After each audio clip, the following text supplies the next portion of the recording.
Hello guys, അസ്സലാമലൈക്കും. Welcome to cook with Pathus. ഇന്ന് നമ്മൾ തയ്യാറാക്കാൻ പോകുന്ന ഒരു അടിപൊളി എഗ് കറിയുടെ റെസിപ്പിയാണ്. ചപ്പാത്തിയുടെ കൂടെയും പുട്ടിൻ്റെ കൂടെയൊക്കെ ഒരേപോലെ ട്രൈ ചെയ്യാൻ പറ്റിയ ഒരു അടിപൊളി ഐറ്റമാണ്. നമുക്ക് നോക്കിയാലോ.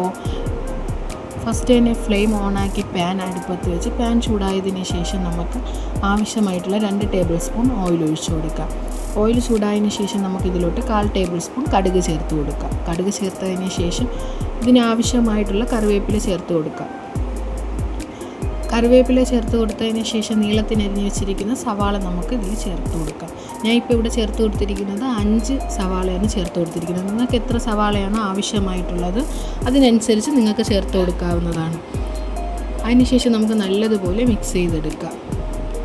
ഏകദേശം സവാള ഹാഫ് കുക്കായതിന് ശേഷം നമുക്ക് 1/4 ടേബിൾ സ്പൂൺ ഉപ്പ് ചേർത്ത് കൊടുത്ത് നല്ലതുപോലെ മിക്സ് ചെയ്തെടുക്കാവുന്നതാണ്. ഏകദേശം മിക്സായി വന്നതിന് ശേഷം നമ്മുടെ മെയിൻ ഇൻഗ്രീഡിയൻ്റ് ആയിട്ടുള്ള ക്യാപ്സിക്കം നമുക്ക് ഇതിലോട്ട് ചേർത്ത് കൊടുക്കാം. ഇനി ഇവിടെ ഒരു ക്യാപ്സിക്കത്തിൻ്റെ പകുതിയാണ് ചേർത്ത് കൊടുത്തിട്ടുള്ളത്. ക്യാപ്സിക്കം ചേർത്ത് കൊടുത്ത് നല്ലതുപോലെ മിക്സ് ചെയ്തെടുത്തതിന് ശേഷം 2 മിനിറ്റ് അടച്ച് വെച്ച് കുക്ക് ചെയ്തെടുക്കാവുന്നതാണ്. ഇപ്പോൾ ഏകദേശം 2 മിനിറ്റ് ആയിട്ടുണ്ട്. ഇനി നമുക്ക് നല്ലതുപോലെ വശക്കി കൊടുക്കാം. വശക്കി വന്ന ക്യാപ്സിക്കവും സവാളയിൽ നമുക്ക് 1 table spoon ginger garlic paste ചേർത്ത് കൊടുക്കാം. ചേർത്ത് കൊടുത്തതിന് ശേഷം നമുക്ക് നല്ലതുപോലെ മിക്സ് ചെയ്തെടുക്കാവുന്നതാണ്. ഇപ്പോൾ ഏകദേശം എല്ലാം നല്ലതുപോലെ മിക്സായി വന്നിട്ടുണ്ട്. ഇനി നമുക്ക് ഇതിനാവശ്യമായിട്ടുള്ളൊരു തക്കാളി ചേർത്ത് കൊടുക്കാം.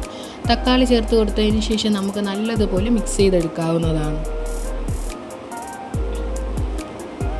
ഏകദേശം മിക്സായി വന്നതിന് ശേഷം നമുക്ക് ഇതിനാവശ്യമായിട്ടുള്ള മസാല ചേർത്ത് കൊടുക്കാവുന്നതാണ്.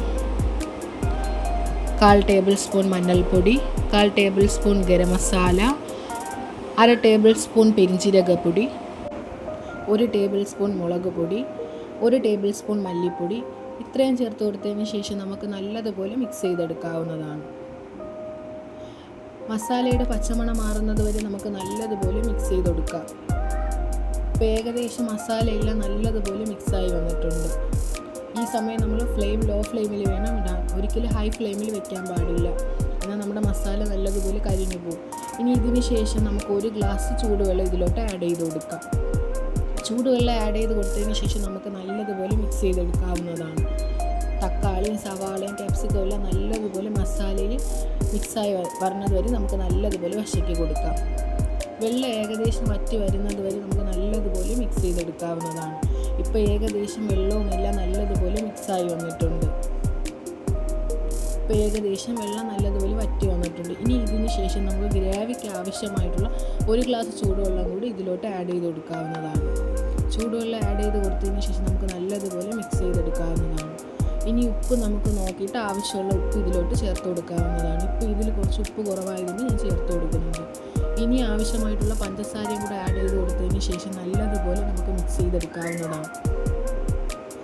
പഞ്ചസാര ആഡ് ചെയ്ത് കൊടുത്തതിന് ശേഷം നമ്മുടെ മെയിൻ ഇൻഗ്രീഡിയൻസ് ആയിട്ടുള്ള മുട്ട നമുക്ക് ഇതിലോട്ട് ആഡ് ചെയ്ത് കൊടുക്കാം. ഞാൻ ഇവിടെ 5 മുട്ടയാണ് എടുത്തിരിക്കുന്നത്. ആ 5 മുട്ട ഇതിലോട്ട് ആഡ് ചെയ്ത് കൊടുത്തിട്ടുണ്ട്. ഇനി അതിന് ശേഷം നമുക്ക് 1/2 ടേബിൾ സ്പൂൺ കുരുമുളക് പൊടിയും ആവശ്യത്തിന് മല്ലിയിലയും ഇട്ട് അടച്ച് വെച്ച് 10 മിനിറ്റ് കുക്ക് ചെയ്തെടുക്കാവുന്നതാണ്. ഇപ്പോൾ ഏകദേശം 10 മിനിറ്റ് ആയിട്ടുണ്ട്. കണ്ടാൽ തന്നെ അറിയാലോ എത്ര ടേസ്റ്റി ആയിട്ടുള്ള മുട്ടക്കറിയാണെന്ന്. നിങ്ങൾ ഇതുവരെ ഇങ്ങനെ ട്രൈ ചെയ്ത് നോക്കിയിട്ടില്ലെങ്കിൽ ഒരു തവണയെങ്കിലും ഇങ്ങനെ ട്രൈ ചെയ്ത് നോക്കാവുന്നതാണ്. നിങ്ങൾക്ക് എൻ്റെ വീഡിയോ ഇഷ്ടപ്പെട്ടിട്ടുണ്ടെങ്കിൽ ലൈക്ക് ചെയ്യുക, ഷെയർ ചെയ്യുക, സബ്സ്ക്രൈബ് ചെയ്യുക. അടുത്തൊരു വീഡിയോയുമായി വീണ്ടും വരാം, ഇൻഷാ അല്ലാഹ്.